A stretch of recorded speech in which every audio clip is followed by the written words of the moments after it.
Hello, friends. This is Dave Hurwitz, executive editor at ClassicsToday.com, here with a little talk about the interesting bits of the legacy of Eugene Ormandy. Now, we all have, or most of us have, or a lot of us got that enormous mono Philadelphia box, and we're all waiting for the enormous stereo Philadelphia Sony Columbia Recordings box. But there's, of course, an enormous legacy of RCA Philadelphia stuff. And there's also some EMI Warner stuff. So there's a lot more Ormandy that we have to experience. Hopefully boxes will be forthcoming, although you never really know, do you? So I wanted to talk a little bit about the RCA legacy, a little piece of it, because those recordings were generally dismissed as being duplicative, first of all, of the Sony stuff, and not as good where they were duplicative. But the fact of the matter is that Ormandy was an extraordinary musician. I mean, he would conduct almost anything and do it well.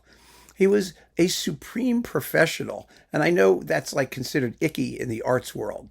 You know, in the arts world, you're supposed to be insane and full of, willfulness and inspiration. And Ormandy was not like that.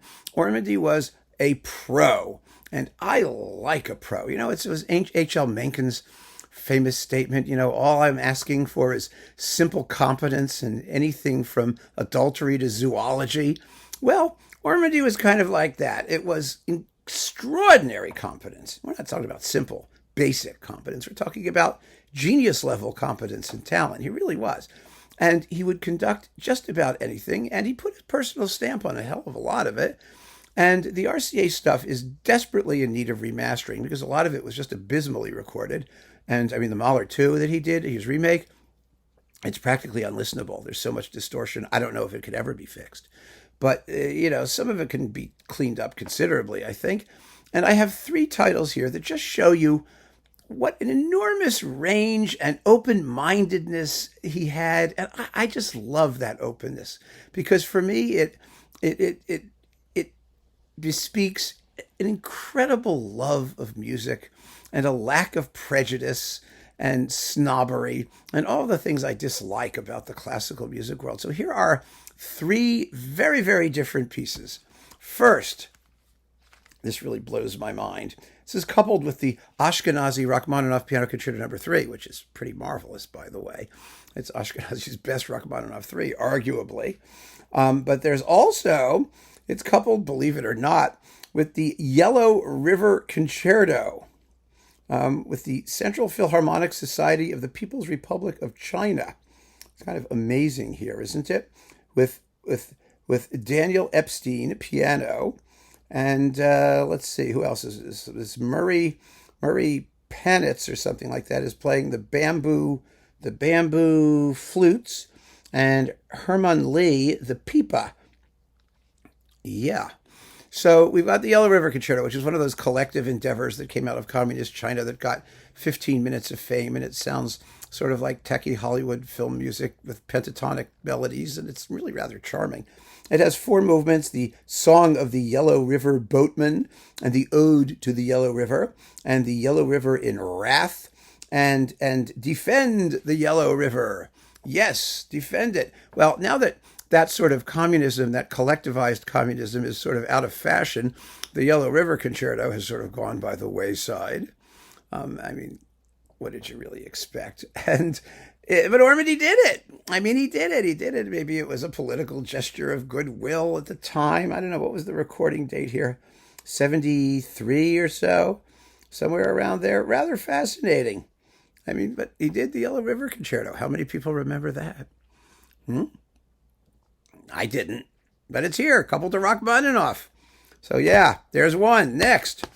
Well, first of all, he did the last 3 Shostakovich symphonies. They were premiere recordings, world premiere recordings, or world premiere recordings in the West, because you never knew what was going on at Melodia, or whether there were actual recordings coming out there or not, or what was going on with them, and if they would ever be available over here.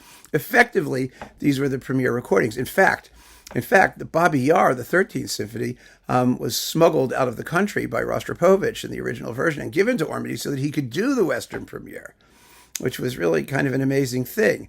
But Ormandy would do that stuff, and he was always devoted to Shostakovich. But that's not why I have this. I have this because the coupling after the Shostakovich 15th, a very good performance, by the way, is Bartók's Four Pieces for Orchestra. Now, when Ormandy recorded this, in, what was it, 1969, it looks like, yes. I mean, that was beyond rare. I mean, really super duper uber rare. I mean, Boulez would go and do it with the New York Philharmonic, and of course there was the Bartók edition on Hungariton, which we never saw or heard of, and couldn't find. But essentially, I mean, most people didn't even know Bartók wrote this piece. And Ormandy did it, and it was coupled. It was an RCA Gold Seal LP I had, coupled with the second piano concerto, played by Alexis Weissenberg. That was one hell of a record. It was exciting. And the Four Pieces, I just love the Four Pieces for Orchestra. They're never going to be popular because it ends with a funeral march. I mean, it's a prelude and then a nasty scherzo and an intermezzo and then a really grinding, mean funeral march, and it just sort of trickles off into nothingness. It's not one of Bartók's more successful works in terms of its internal organization, but it is incredibly beautiful in spots and absolutely, absolutely fabulous. I mean, I love it. I just love it. I've always loved it. And to know that Ormandy did it back in the day when nobody was touching this stuff, he did a lot of unusual or, out of the ballpark Bartók. I mean, remember, he did Bluebeard's Castle in English, a wonderful performance of Bluebeard's Castle in English, where it sounds just as crazy in English as it does in any other language. And he had a real dedication. When he did a composer who he championed, he dug deep into their discography. He didn't do one-off things. He revisited them. Yes, sometimes he made multiple recordings. He did, 3 Bartók concerto for orchestras or whatever. But he also did some of the other stuff, the less common stuff. And we forget about that. We forget about the fillers, the little things, the smaller works that he stuck in there to fill up a disc because he was very curious. He had a questing spirit and he wanted to play all of this music. So the Bartók Four Pieces are here, coupled to Shostakovich's 15th, or if you have the older versions of these things, the second piano concerto. And they're absolutely splendid performances. Marvelous. So there's that one. And finally, here is what is, I think, the craziest disc he ever made, and in the coupling, it makes it even more amazing. It's Penderecki's Utrenja, the Entombment of Christ. I mean, Penderecki, Utrenja. There's not many of those floating around. I mean, there aren't many recordings of Penderecki by Eugene Ormandy in Philadelphia.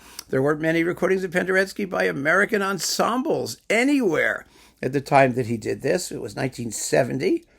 Which is kind of amazing. And then a year later, he did Persichetti Ninth Symphony, the Symphony Janiculum.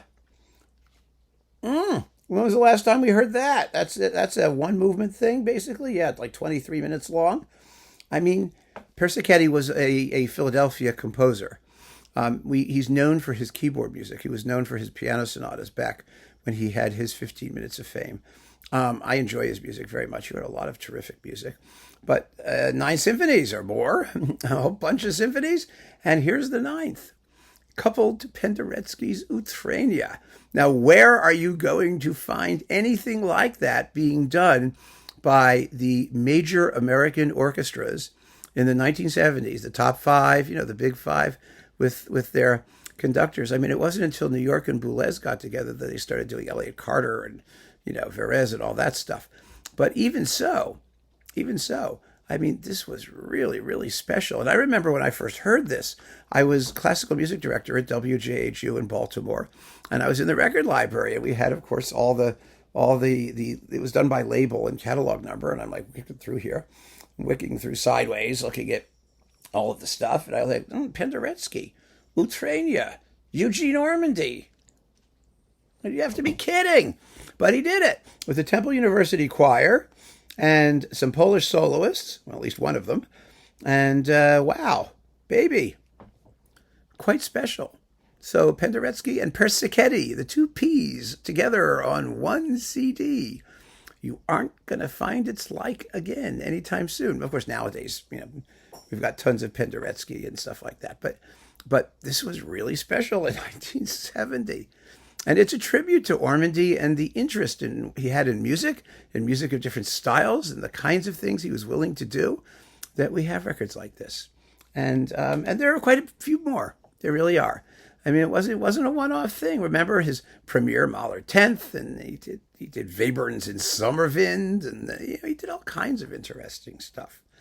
I just hope that the stereo Sony stuff comes out, and then the stereo RCA box too, because we'll be able to enjoy all of these things and make some comparisons. But of course, who knows? Who knows what's going on and what's going to happen? I'm just really interested in what the future will hold, and if it doesn't hold everything, I want you to know what's out there. So, don't take Ormandy for granted. He wasn't just a workaday Tchaikovsky conductor. You know what I mean? There was more there. So keep on listening, friends. Thanks for joining me. Take care.